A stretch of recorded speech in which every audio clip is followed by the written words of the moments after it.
Bom dia, queridos. Graça e paz. Você que está conosco aqui na Conexão Viva, a rádio que nos mantém conectados ao Senhor. Agora são exatamente 7 horas e 7 minutos, manhã de sexta-feira, dia 3 de abril de 2026. Aqui no Brasil nós vivemos um feriado religioso, que é a Sexta-feira da Paixão, que comemora-se como uma data simbólica a crucificação de Jesus.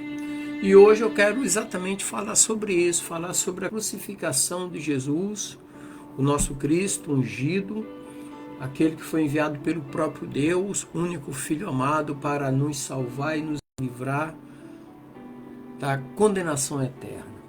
Então, nesse sentido, nós estaremos orando nesse momento, eu aqui no nosso estúdio, você onde você estiver nesse momento, nos acompanhando pela nossa rádio, Conexão Vivo, Web Rádio, e também pela nossa rede social, estejamos na mesma frequência com Deus, alinhado pela direção do Espírito Santo de Deus, e vamos falar a Ele nesse momento.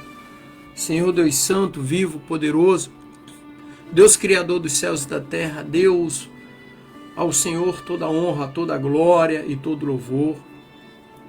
Deus, eu quero te agradecer pelo descanso da noite, te agradecer por mais um dia de vida, pela bênção, pela proteção, e que a sua presença em nossas vidas torne os nossos dias mais alegres, abençoados e prósperos.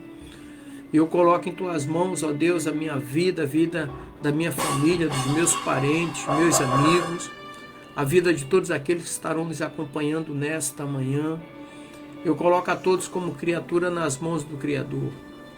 Ó Deus, e que neste dia também seja repreendido, ó Pai, todo espírito de enfermidade, todo espírito de vingança, de divisão, de mágoa, de rancor, de vício, de prostituição, de ódio, e que teu Espírito Santo, ó Deus, o seu Espírito Santo esteja verdadeiramente em nossas vidas, nos consolando, nos confortando, nos alicerçando e nos direcionando.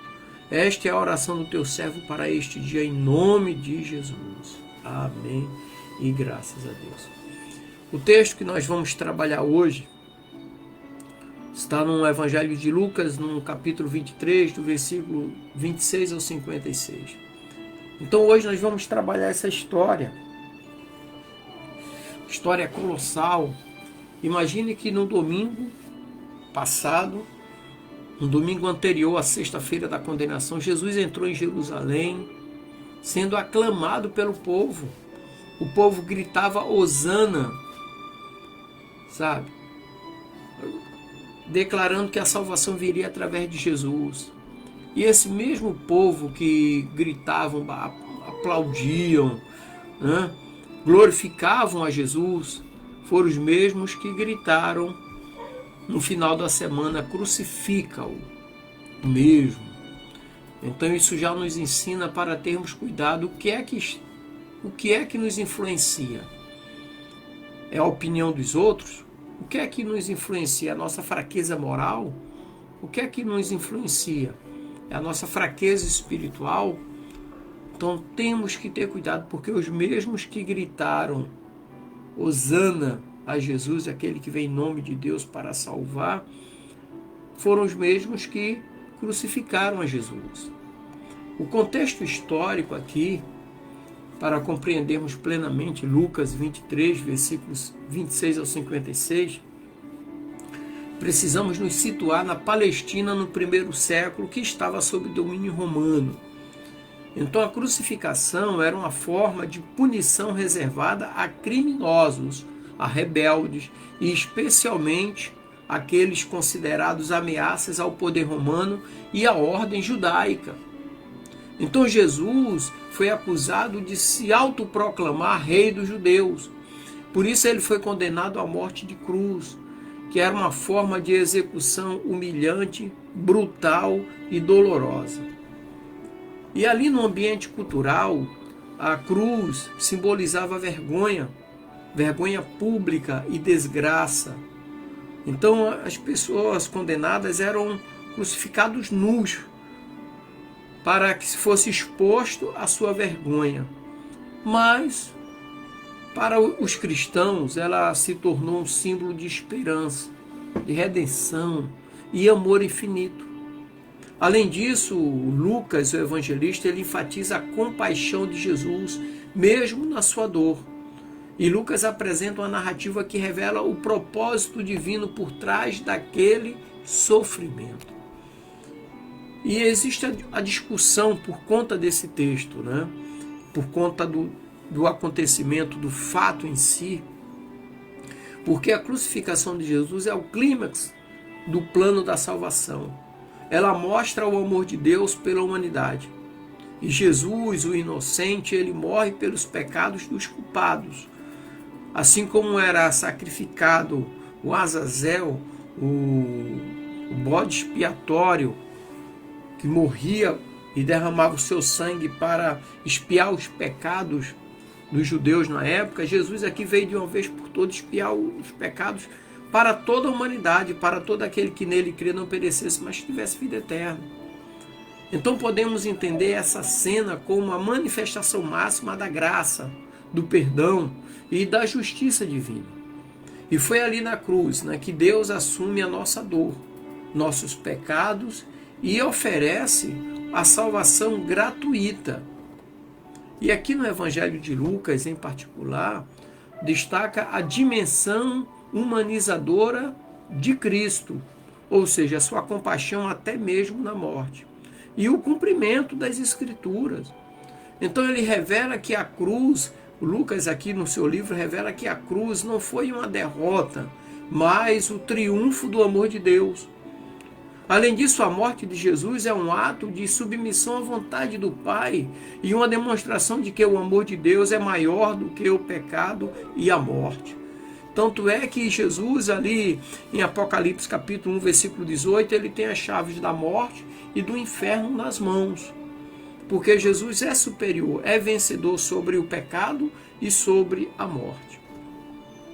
E quando nós fazemos a exegese exaustiva do texto bíblico de Lucas 23, versículo 26 ao 56, então ele começa dizendo o seguinte, abre aspas, e como o conduziam, tomaram um servo de nome Simão Cireneu, ou seja, Simão de Cirene. Cirene era uma cidade na África do Norte, e o nome indica um homem que foi forçado a ajudar Jesus a carregar a cruz. Então, o termo grego aqui para tomar, pegar, é sulabano no grego, e indica uma ação involuntária. Quer dizer que ele foi forçado a carregar a cruz. Por quê? Porque a crucificação não podia ser dentro da cidade. Existia um local no alto chamado Monte da Caveira. Caveira já diz, né, morte ali. E eles eram crucificados ali, um lugar alto para que todos que passassem pudessem ver que malfeitores estavam sendo mortos pelo crime que eles cometeram. No versículo 27 diz, e seguia-o grande multidão. A multidão, né, que aplaudiu Jesus na sexta-feira quando ele entrou no domingo quando ele entrou em Jerusalém, agora estava participando do escárnio. Parte da multidão se compadecia, mas a maioria participava do escárnio e da dor que Jesus estava sentindo, sabe? Então, no versículo 28 ao 31, Jesus volta-se às mulheres e pronuncia palavras de aviso e esperança, mostrando sua compaixão até na hora mais sombria. E no versículo 34 é um ponto importante, por quê? Porque Jesus diz assim, abre aspas, perdoa-os, Pai, porque não sabem o que fazem. Então, essas palavras cruciais de Jesus revelam sua essência do perdão e da misericórdia. Mesmo na agonia, Jesus não esqueceu a sua missão. E no versículo 43, Jesus promete ao ladrão arrependido. Ele diz, ainda hoje eu te digo, estarás comigo no paraíso. A palavra paradésios, no grego, originalmente relacionado a um jardim de delícias, paraíso, indica a esperança de salvação, mesmo na última hora. Deus está à disposição, mesmo na última hora. E no versículo 46, Jesus clama: Pai, nas tuas mãos entrego o meu espírito. E o termo pneuma, espírito, é entregue com confiança, demonstrando sua submissão ao plano divino. E logo em seguida ele fala, né? Tetelestai, do grego, está consumado, que está junto aqui no versículo 46. Pai, está consumado, em tuas mãos entrego o meu espírito, tetelestai, do grego. E dos versículos 50 ao 54, José de Arimateia solicita o corpo de Jesus, demonstrando respeito e coragem ao desafiar as autoridades. E foi concedido a ele. E ele envolve o corpo de Jesus num lençol de linho. Linho era um tecido que as autoridades usavam, os reis, e Jesus foi envolvido naquele lençol de linho. E logo em seguida, José de Arimateia colocou Jesus num túmulo, um túmulo virgem, vamos dizer assim, que ninguém tinha usado ainda. Ele comprou um túmulo para Jesus. E Jesus foi para aquele túmulo, foram colocados guardas para que ele não saísse dali. E do versículo 55 e 56, as mulheres observam e se preparam para a unção e honram Jesus mesmo após a morte. Isso é um sinal de esperança e fidelidade. Agora, uma curiosidade no Evangelho de Lucas: Lucas é o único evangelista que relata a conversão do ladrão na cruz e a oração de Jesus por seus algozes, destacando o caráter compassivo e salvador de Jesus. Quando nós lemos Isaías 53, versículo 5, diz: mas ele foi ferido por causa das nossas transgressões. Aqui nós temos uma profecia messiânica do que iria acontecer e que estava acontecendo naquele final de tarde ali, com Cristo crucificado.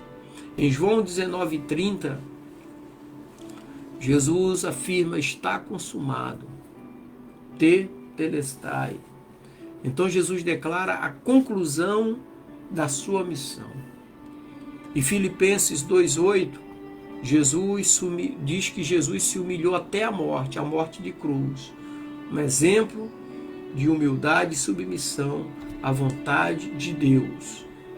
E que Jesus cumpriu a sua missão. Em Mateus 27:46, Jesus clamou na cruz: Deus meu, por que me desamparaste? Ali, Jesus está citando o Salmo 22, mostrando a identificação de Jesus com o sofrimento, no Salmo 22. E quando nós lemos, ouvimos tudo isso aí, qual é a lição prática que nós tiramos nesse momento, desse texto? O primeiro ponto aqui, a primeira lição que nós temos da crucificação de Jesus, é a reflexão sobre o amor de Deus. Ou seja, o sacrifício de Jesus nos motiva, que o sacrifício de Jesus, né, que esse sacrifício nos motive a amar e perdoar, assim como ele o fez, por mim e por você. A segunda lição é exatamente o perdão e a misericórdia. Ou seja, assim como Jesus perdoou, nós somos chamados a perdoar nossos inimigos e vivenciar a graça. A terceira lição é o compromisso com a missão. Assim como Jesus cumpriu sua missão, nós somos convidados a viver e testemunhar o Evangelho. E a última lição aqui é viver com esperança. Ou seja, mesmo nas dificuldades, temos a promessa de salvação dada pelo próprio Deus através do sacrifício de Jesus. Então eu quero concluir aqui, queridos, você que está nos acompanhando, que a cruz de Cristo não é apenas um símbolo de sofrimento, mas é um símbolo de esperança, de amor e redenção. Jesus entregou a sua vida por nós, para que pudéssemos ter uma vida eterna. Então é hoje que nós somos convidados a aceitar esse amor, a seguir seus passos e a viver uma vida que reflita a sua graça em tudo aquilo que nós façamos. Amém? Então que você tenha o dia de hoje alegre, abençoado e próspero, em nome de Jesus. Graça e paz.